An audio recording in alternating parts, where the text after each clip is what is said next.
Octobre. L'hiver va bientôt frapper aux portes de l'Arctique. C'est le moment idéal pour me rendre sur cette pointe, à Churchill, au Canada. Chaque automne, des centaines d'ours polaires s'y regroupent et attendent le retour de la banquise sur la baie d'Hudson.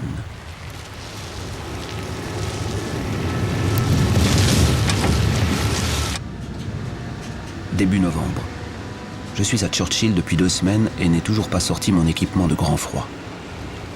Le thermomètre reste bloqué à -2 degrés et l'air est humide. Nous sommes bien loin des -20 prévus qui permettraient à la banquise de se former. Seuls quelques glaçons dérivent sur la mer libre.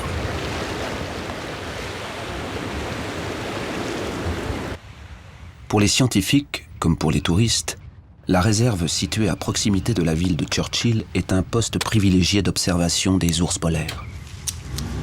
Ici, nous sommes tous contraints de rester dans les camions pour nous protéger des animaux affamés. La glace tardant à se reformer sur la mer, les ours ne peuvent pas encore chasser et se rassasier de phoques.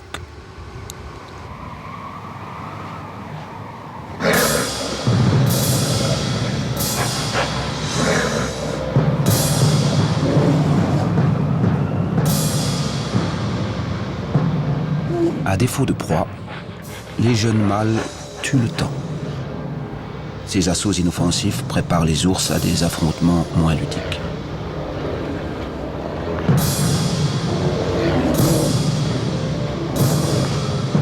Ces deux-là pèsent chacun près d'une demi-tonne. Les voir se bousculer avec autant de puissance me rend toute mon humilité et m'incite à la plus grande prudence. Dressés sur leurs pattes arrière, ces ours mesurent près de 3 mètres de haut. Si l'envie leur prenait de me poursuivre, il me faudrait l'étaler à plus de 40 km/h pour leur échapper. Ces peluches géantes peuvent en un instant se transformer en super prédateurs.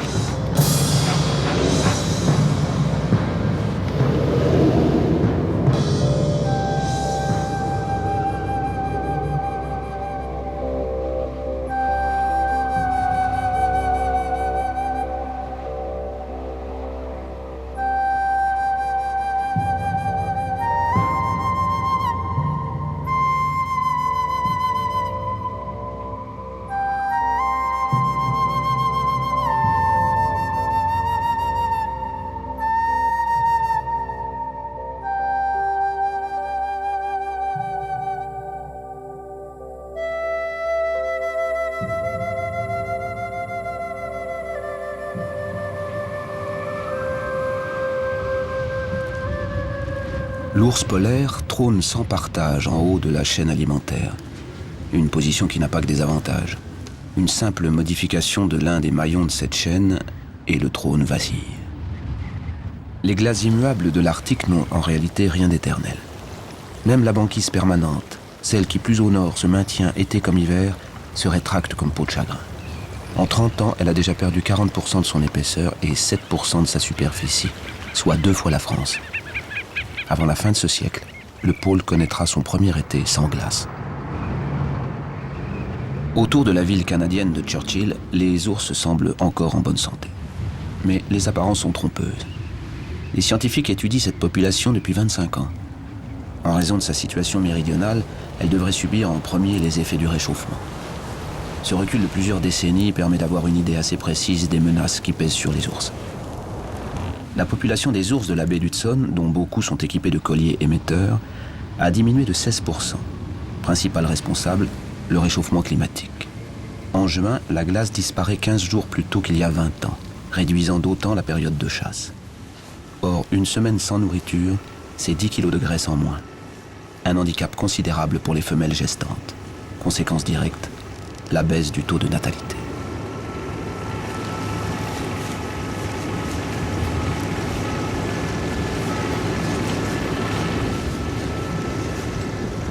À la différence des mâles qui repartent chasser dès octobre, les futures mères jeûnent jusqu'en mars. Entre-temps, elles hibernent et mettent bas en décembre dans leurs tanières creusées sous des racines d'arbres. Ces terriers protecteurs sont eux aussi menacés par le réchauffement. Les sols ne sont plus gelés en permanence et les feux de forêt se multiplient, détruisant des zones entières de mise bas.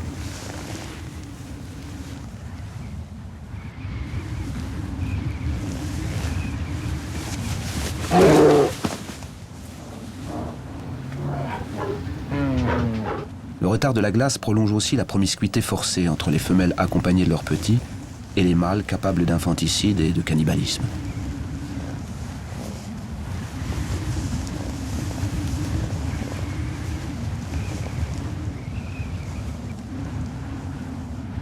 Autre promiscuité néfaste, celle de l'ours avec l'homme. Poussés par la faim, certains animaux se rapprochent de la ville. Cette très mauvaise habitude augmente le nombre d'interactions et donc de conflits entre l'être humain et l'ours sauvage.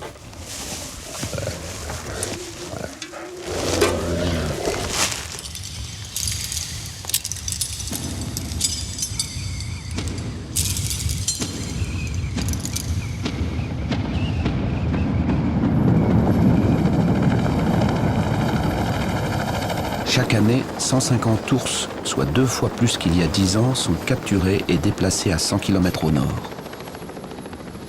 J'arrive au terme de mon séjour au Canada plus convaincu que jamais de l'urgence de filmer. Les scientifiques s'attendent à voir totalement disparaître les ours polaires de la baie d'Hudson avant 2050.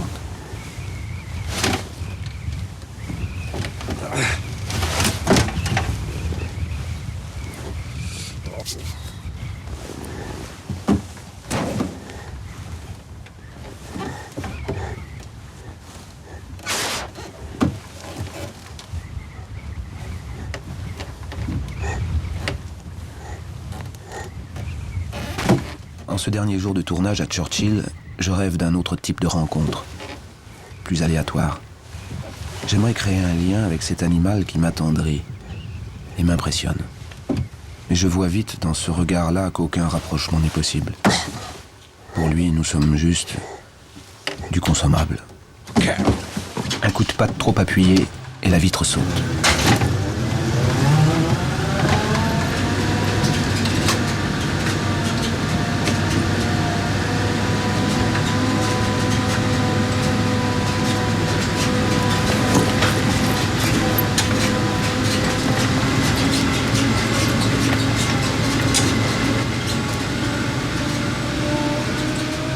Ce premier contact avec les ours m'a déjà beaucoup renseigné sur leurs conditions de vie.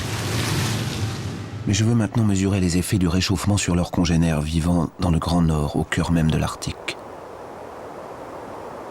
L'archipel norvégien de Svalbard me paraît tout indiqué. On y dénombre une population de 3000 ours polaires. Je choisis Spitsberg, la plus grande de ces îles et l'un de ses plus beaux fjords.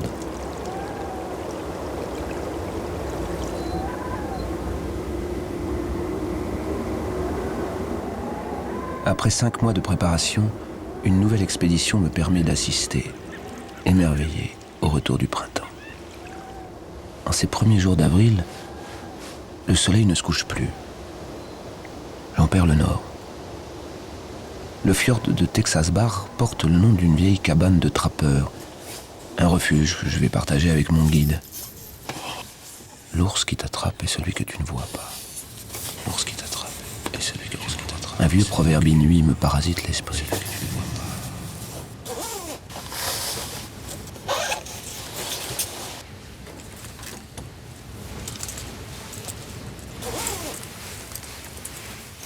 Ma motivation est aussi forte que la peur qui me serre le ventre. Ces quelques accessoires pourront sûrement me rassurer, surtout l'inoffensif et indispensable pistolet d'alarme.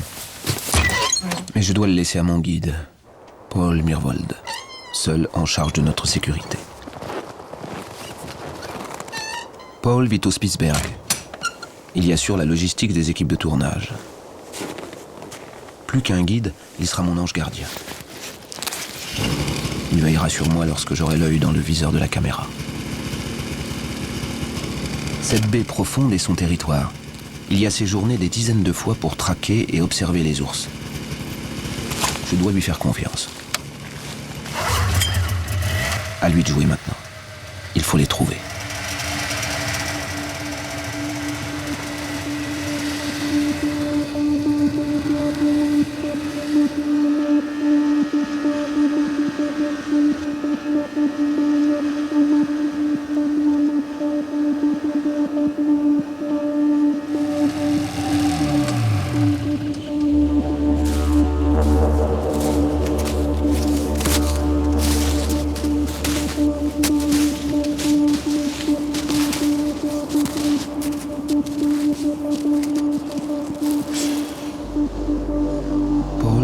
capable d'interpréter chaque empreinte. Ici, un ours subadulte a cru entendre un phoque sous la glace. Simple méprise, un clapotis sans doute. Les traces sont anciennes. Dans cette crotte d'ours, Paul reconnaît des poils blancs de bébés phoques marbrés. Les naissances ont donc eu lieu et le couvert est mis pour les prédateurs. La déjection n'est pas gelée.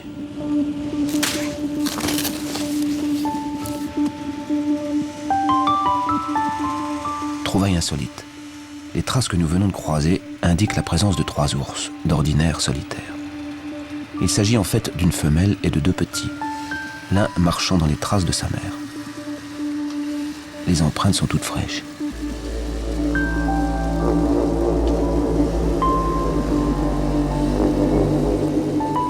Ces foulées régulières nous mènent vers d'autres traces, plus chaotiques, indéchiffrables, même pour Paul. Une seule chose est sûre, les ours sont tout près.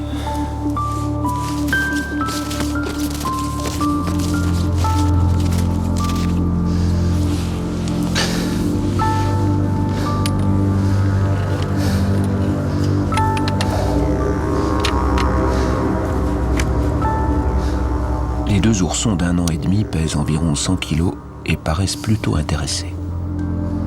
Mais quelques dizaines de mètres plus loin, leur mère nous menace du regard. Depuis qu'elle les a sortis de sa tanière, il y a un peu plus d'1 an, la femelle ne quitte pas des yeux ses ours. Elle les allaitera jusqu'à l'âge de 2 ans et demi et s'en séparera seulement 6 mois plus tard.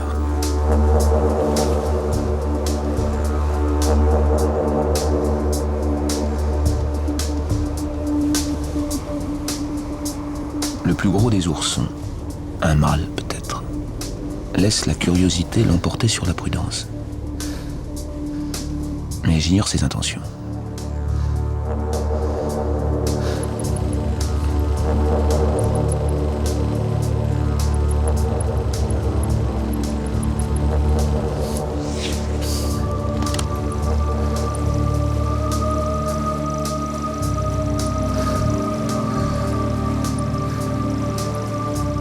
Il semble si proche. Tant que Paul ne réagit pas, je reste l'œil collé à mon viseur.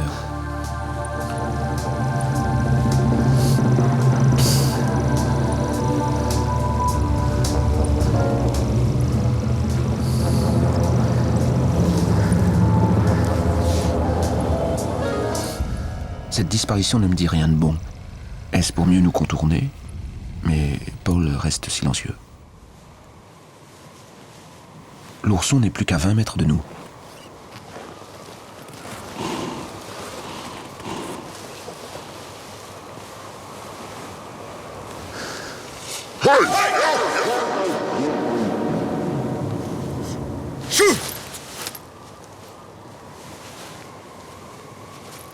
Je dois rester concentré et faire confiance à Paul.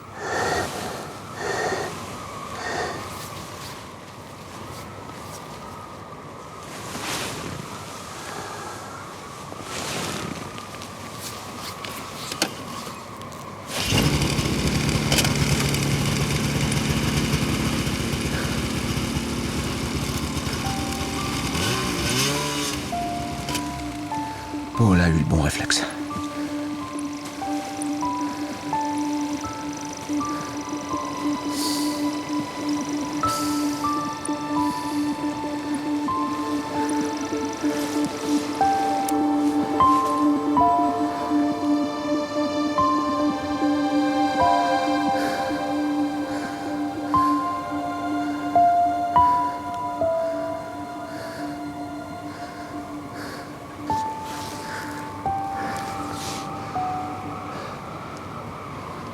Je n'avais même pas osé imaginer de rencontres aussi intenses. Have you been scared? Oh yeah.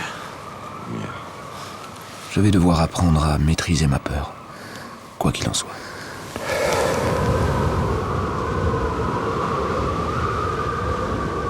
Le lendemain matin, la température chute de 0 à moins 20 degrés. Les ours sont introuvables. Sous ce désert glacé redessiné par le vent, la vie marine poursuit discrètement son cours. Fin mars, époque des naissances. Les phoques marbrés nagent sous la glace à la recherche d'une congère.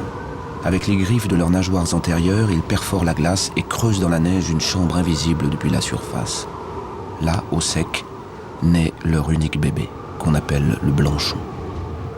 Le petit phoque, incapable de nager pendant 6 jours, est une boule de graisse à laquelle les ours vouent une passion dévorante.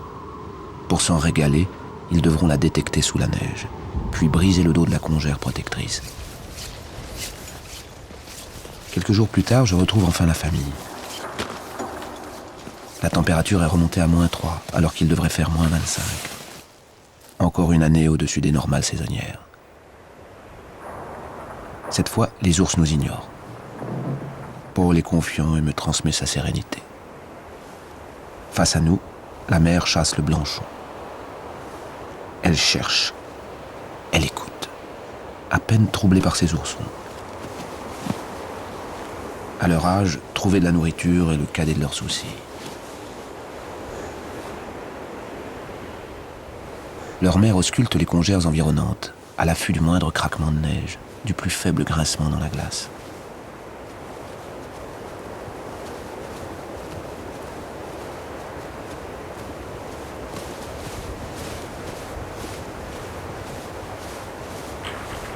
L'ours peut capter l'odeur d'un phoque à 1 km de distance et détecter à l'oreille la présence d'un blanchon enfoui sous 1 mètre de neige.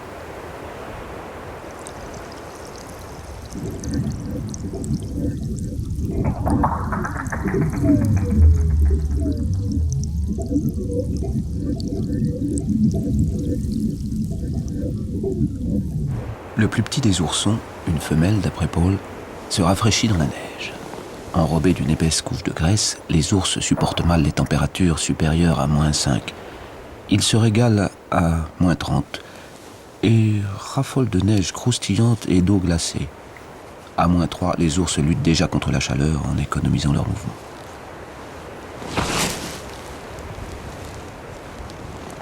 Si je suis bien la logique de Paul, le plus gros des oursons est un mâle. Contrairement à sa sœur, il semble préférer l'apprentissage à la détente. Son comportement m'intrigue. Il reproduit les gestes de l'adulte chassant les blanchons. Trop jeune, il n'a ni le réflexe, ni la patience d'inspecter minutieusement chaque congère à l'instar de sa mère.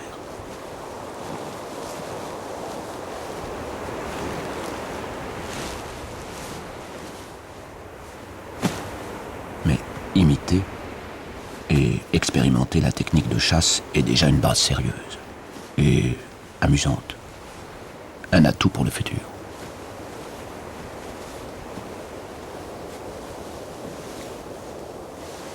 L'ours sonne le rappel et les petits sont sommés de la suivre vers une autre zone de chasse.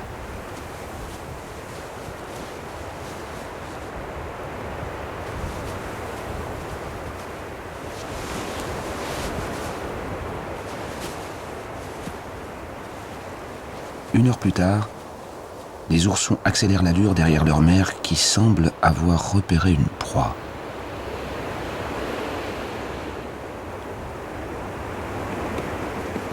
Quelques centaines de mètres séparent ce groupe de phoques marbrés et le trio d'ours. Il va falloir les franchir dans la plus grande discrétion. La technique idéale pour attraper un phoque adulte est d'attendre au bord d'un trou qu'il remonte prendre l'air à la surface. Mais à cet instant, proie et prédateur évoluent à découvert. Côté ours, la partie semble impossible. Chasser le phoque demande beaucoup d'habileté et d'effort à l'ours polaire. Les modifications climatiques menacent de lui compliquer encore la tâche. Dans un premier temps, le réchauffement augmente les précipitations neigeuses. Les congères s'épaississent et deviennent plus difficiles, voire impossibles à briser pour les ours. Mais à plus long terme, les chutes de neige diminueront considérablement. Les phoques marbrés mettront bas sur la banquise sans plus de protection pour leurs blanchons.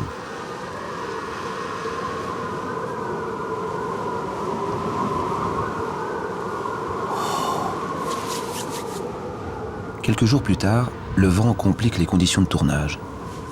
Et nous avons gardé le contact avec la famille d'ours.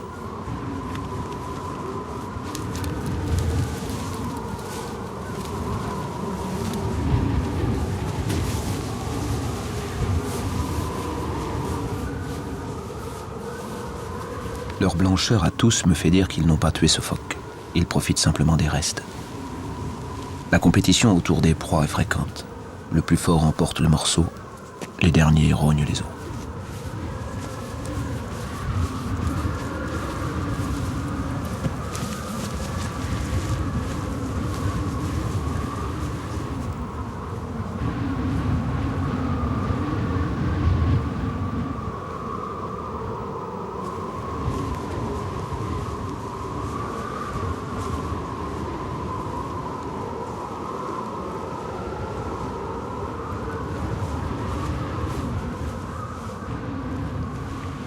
Terminer les restes d'une carcasse n'est pas très nourrissant. Elle a déjà été nettoyée de sa graisse dont l'ours tire sa principale énergie. Les chasseurs inexpérimentés doivent souvent se contenter de morceaux de second choix.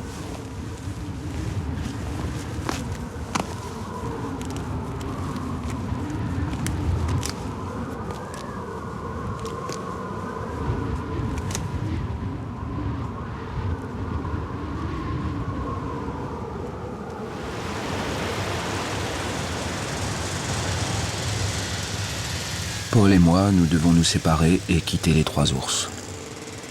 Nous avons localisé leur territoire et je projette déjà de revenir au printemps prochain, suivre les premiers pas autonomes des oursons.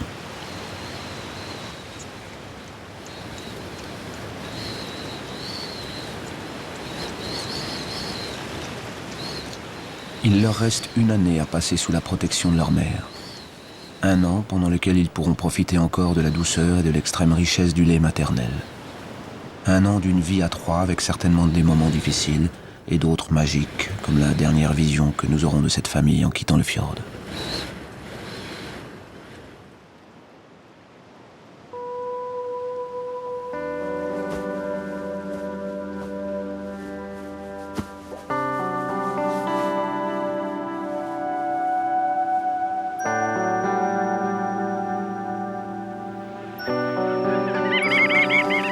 Mais que trouverai-je ici l'année prochaine?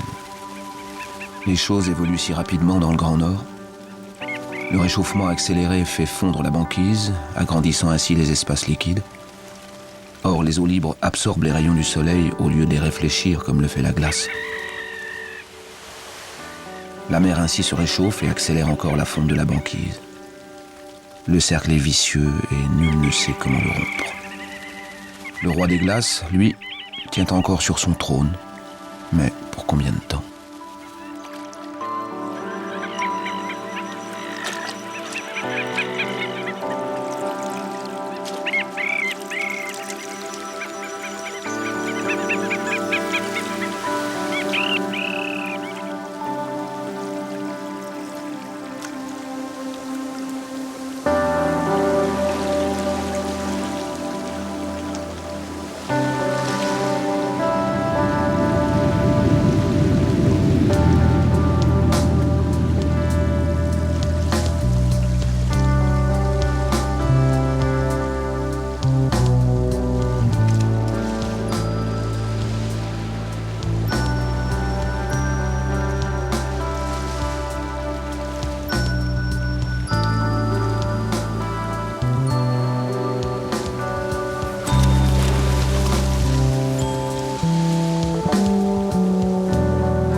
Un an a passé sur l'archipel de Svalbard.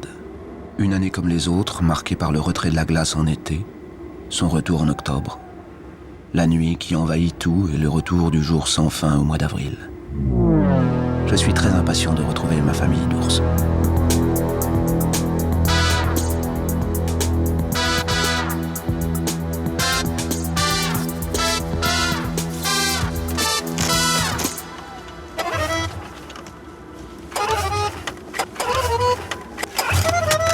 Le printemps arctique me donne des ailes. Un peu trop, peut-être.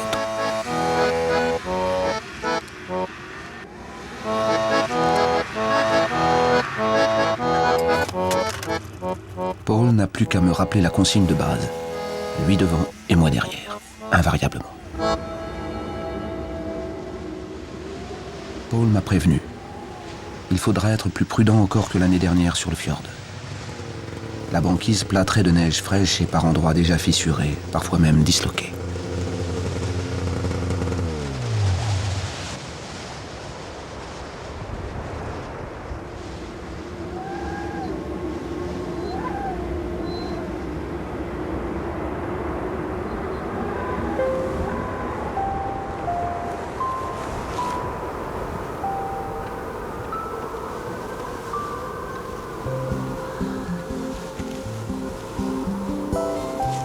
Mes oursons sont devenus deux beaux adolescents en pleine forme. Ils ont maintenant 2 ans et demi et leur mère vient de les rejeter. Après 3 années entièrement consacrées à leur bien-être, elle redevient disponible et ouverte à de nouvelles rencontres amoureuses.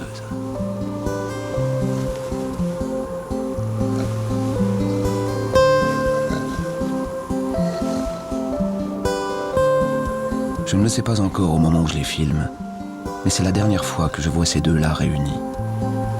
Chacun va bientôt entamer une vie d'errance solitaire.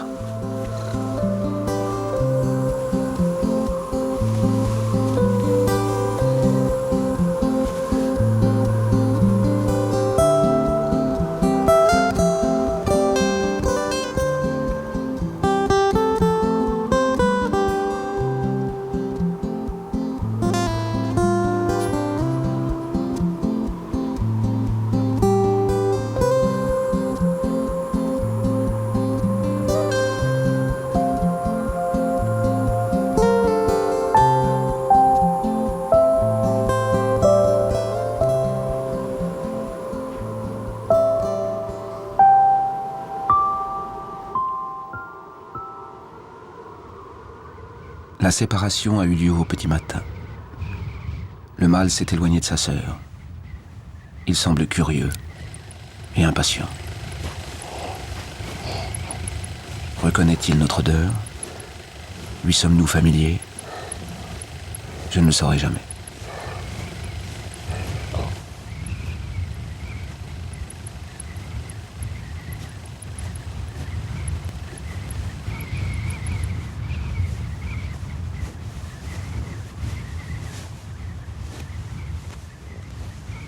Toujours est-il qu'il passe à 10 mètres de nous sans nous inquiéter.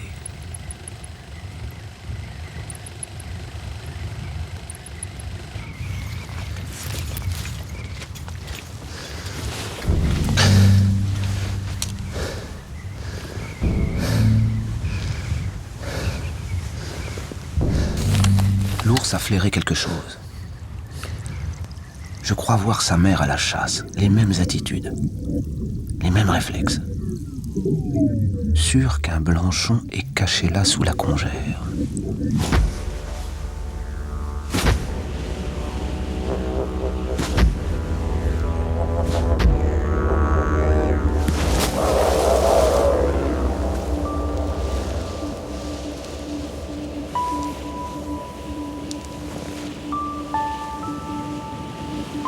Jusqu'à 44% des blanchons disparaissent ainsi entre les crocs de l'ours blanc.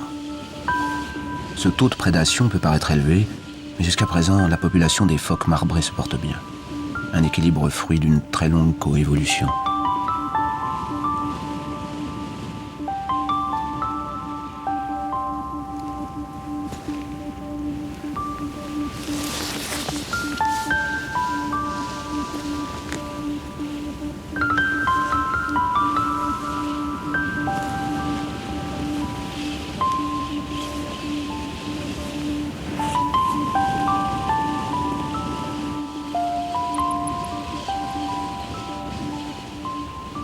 Ces ours âgés de 3 à 5 ans ont un ennemi inflexible, la famine. Seuls les individus ayant bien intégré les techniques de chasse parviennent à survivre. La sélection est impitoyable. Mais cet ours-là semble avoir pris un bon départ. Il a retenu les leçons dispensées par sa mère.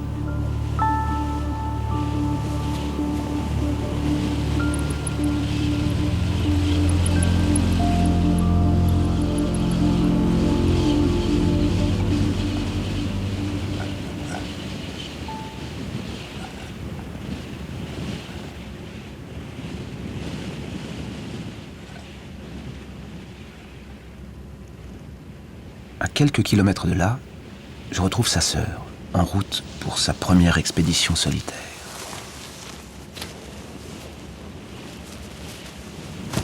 Une odeur de carcasse vient lui titiller les narines. Pour l'atteindre, elle préfère contourner les endroits où la banquise s'est fissurée.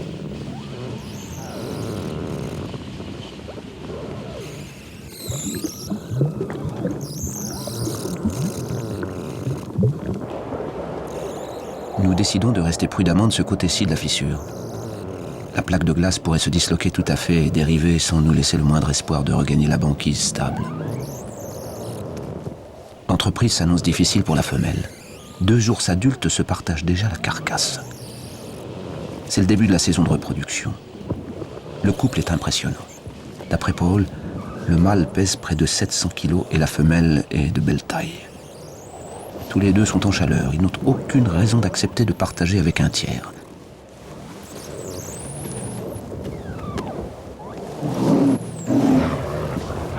L'énorme mâle n'est pas disposé à ce que la jeune ours vienne les déranger.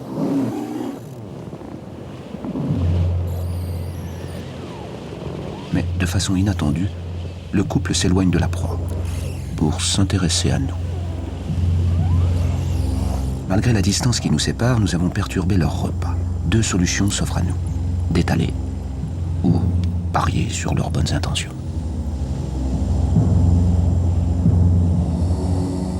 Paul choisit la deuxième solution. Ma vie et mon film reposent entre ses mains.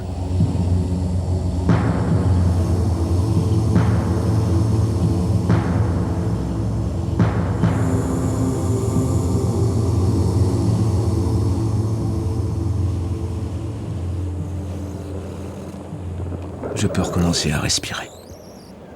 C'était simplement de la curiosité. Les ours retournent vers leur proie que la jeune femelle s'est entre-temps appropriée.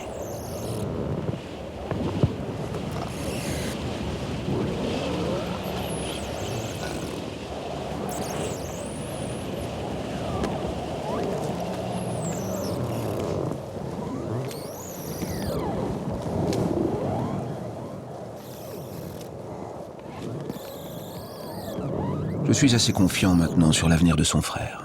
Mais la jeune femelle n'a encore rien prouvé de son habileté à la chasse. Je décide de la suivre quelques jours.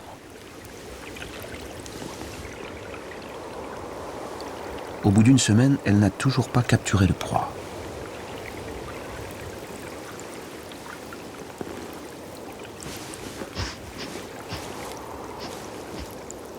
Je la vois seulement manger des algues, simple plaisir de mâchouiller ou recherche d'une sensation de satiété.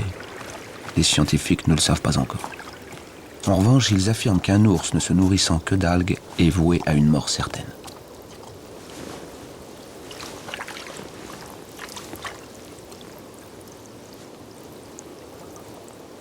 Nous laissons le frère et la sœur pour quelques semaines. Je reviendrai dans l'été, la saison la plus critique pour les subadultes, car pauvres en nourriture. Et ce sera aussi la première sans leur mère.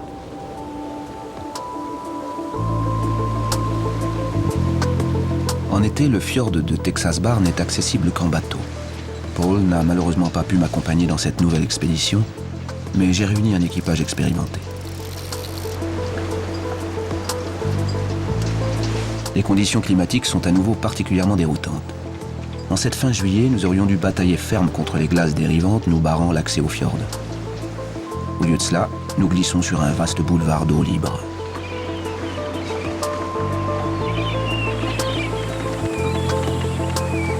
Théoriquement, la banquise reste agrippée au nord-est de l'archipel durant tout l'été, libérant régulièrement des wagons de glace dérivantes. Cette année, elle s'est retirée très loin au nord.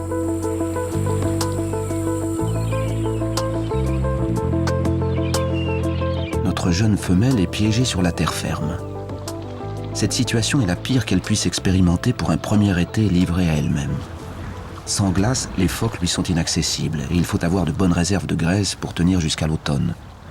D'autant que cette année, la période de disette s'annonce spécialement longue. Nous décidons de suivre la femelle quelques jours. Très vite, une créature à tête multiple glisse dans notre sillage. Des femelles morses. L'ours semble se diriger vers cette colonie, mais j'ai un doute sur ses intentions. Elle risque gros en s'attaquant à un animal de cette taille. Un morse adulte pèse entre 1 et 2 tonnes. Restent les bébés.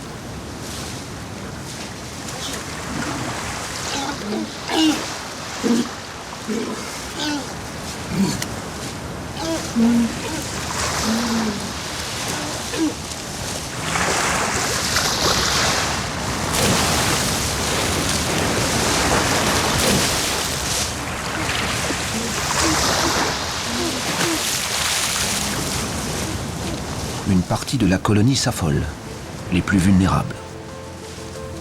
Pour rien. Pendant les étés sans glace où les phoques marbrés sont inaccessibles, les morses peuvent devenir des proies de substitution pour les ours.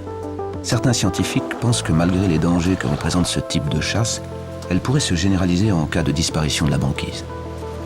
L'ours s'était sans doute rapproché du rivage dans l'espoir d'y trouver une carcasse échouée.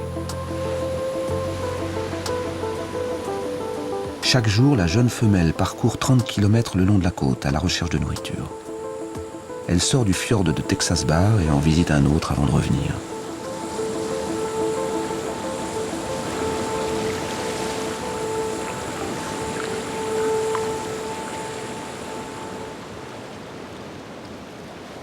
Mi-août, sa route croise celle de Canard Eider en fin de saison de reproduction. À défaut de phoques, certains oiseaux peuvent lui convenir.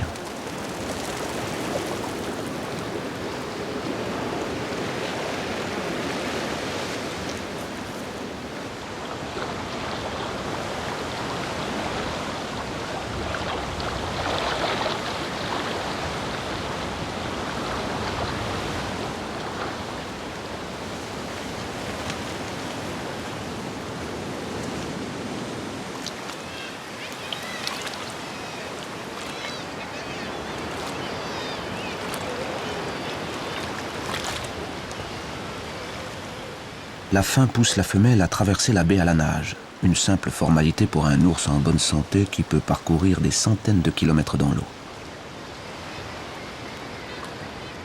Notre femelle n'a qu'un but, rejoindre un groupe d'îles où des canards eider n'ont pas encore quitté leur nid.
Quelques œufs pour tenir jusqu'à la fin de la période de disette. Mais il reste encore plus d'un mois avant le retour des glaces.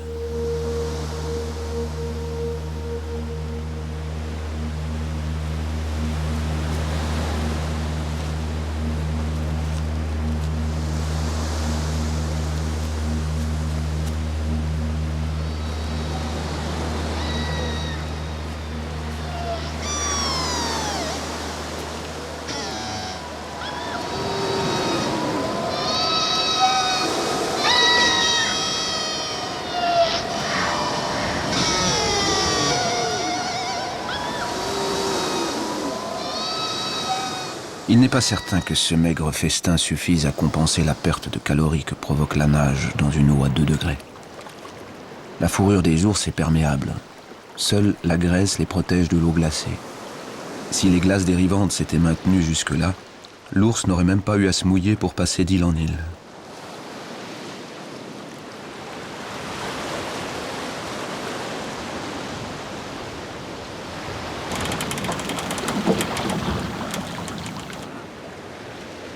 Sur la côte est du fjord, le frère attend patiemment des jours meilleurs.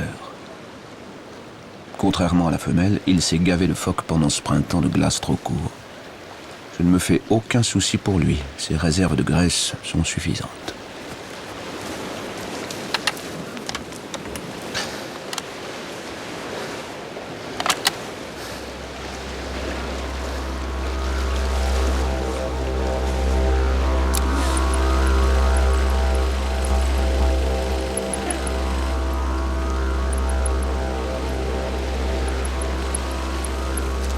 Sa façon de venir droit sur nous ne me dit rien de bon. Je sais que son embonpoint ne l'empêchera pas de se mettre à courir.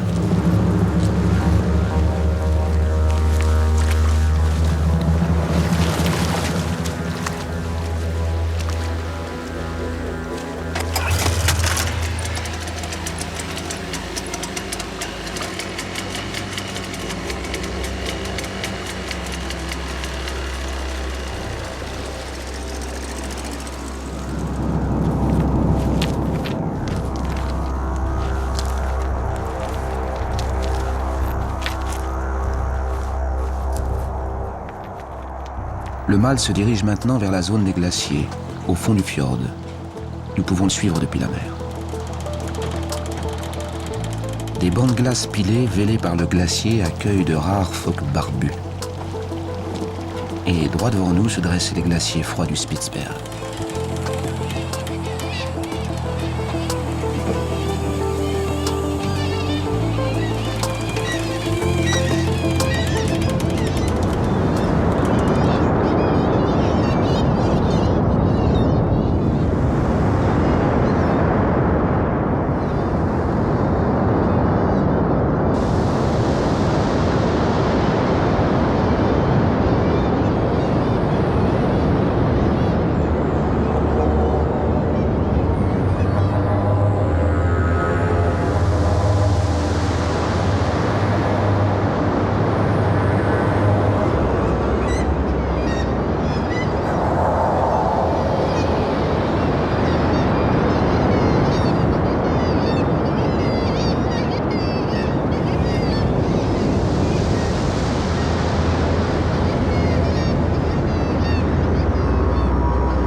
Rien n'arrête le recul des glaciers du Spitzberg qui ont perdu 1 à 2 km au cours du dernier siècle. Personne aujourd'hui ne peut prédire de façon certaine l'avenir de l'Arctique. Car les mécanismes liés au réchauffement climatique sont très complexes. Une désorganisation des courants océaniques, notamment, pourrait avoir des conséquences tout à fait inattendues.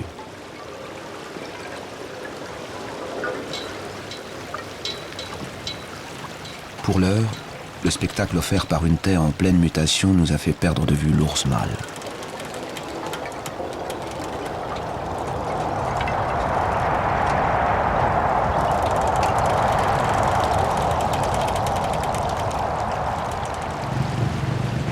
Un membre de mon équipage l'a enfin repéré, entre 2 icebergs.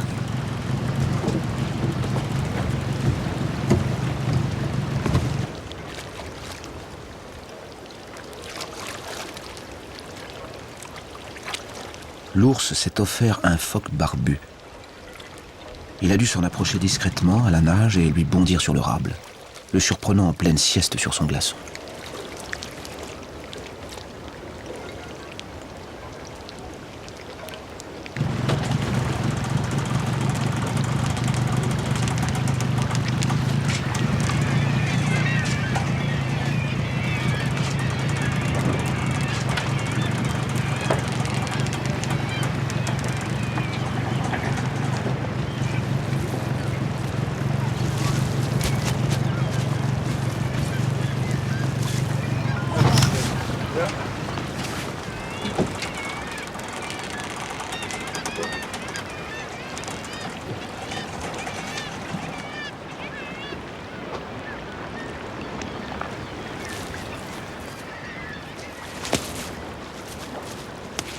Voici une occasion unique d'observer la façon dont un ours se nourrit. Le jeune mâle délaisse la viande du phoque. Il ne s'intéresse qu'à la graisse qui lui permet de prendre davantage de poids sans crainte du cholestérol. Plus important encore, dans ce milieu si pauvre en eau douce, l'ours récupère celle de la graisse sans dépenser d'énergie, alors que la digestion de la viande est consommatrice à la fois d'énergie et d'eau. Encore une adaptation étonnante.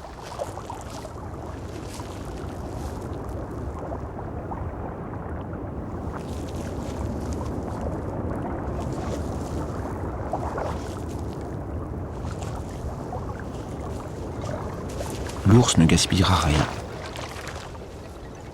Il va jusqu'à lécher la glace pour en effacer les moindres traces de gras.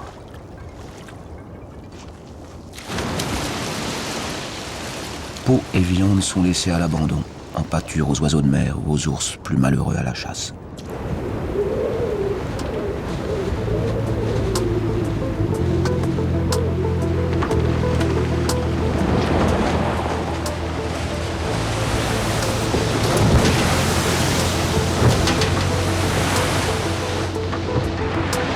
Début septembre, le temps est au coup de vent et aux barbouillements intestinaux.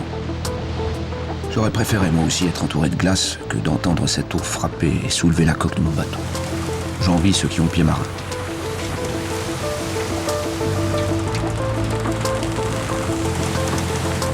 Mon malaise est accentué par l'inquiétude. Qu'est devenue la jeune ours pendant ces dernières semaines ?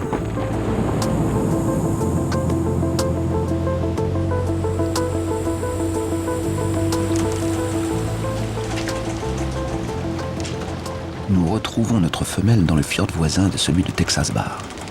Elle longe le glacier, toujours en quête de nourriture.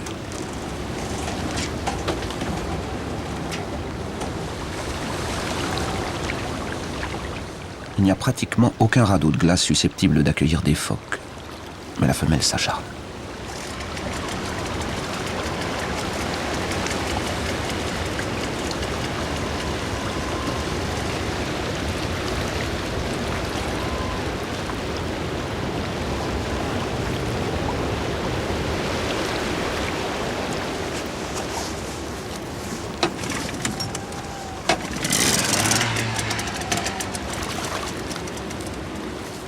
En la regardant nager, je ne m'étais pas aperçu de son état.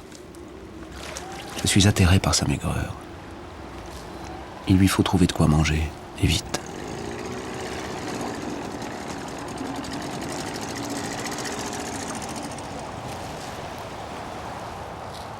La femelle n'a plus aucune réserve de gras pour la protéger du froid.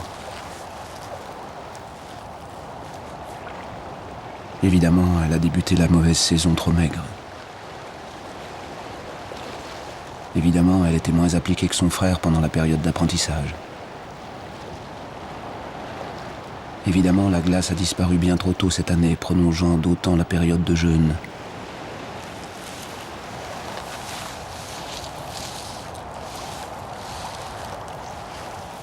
Je suis intimement persuadé que sans cette anomalie climatique, cet ours s'en serait mieux sorti. Mais il lui reste un mois à tenir. Peut-être un mois de trop. Je n'y crois plus.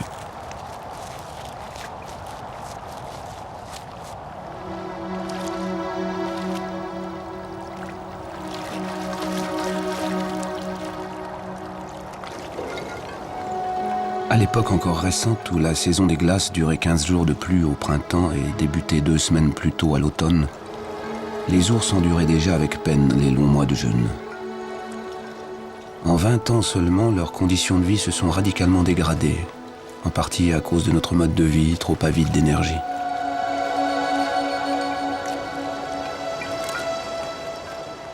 Qu'ils soient mâles ou femelles, le salut à court terme des ours dépend de leur talent de chasseur.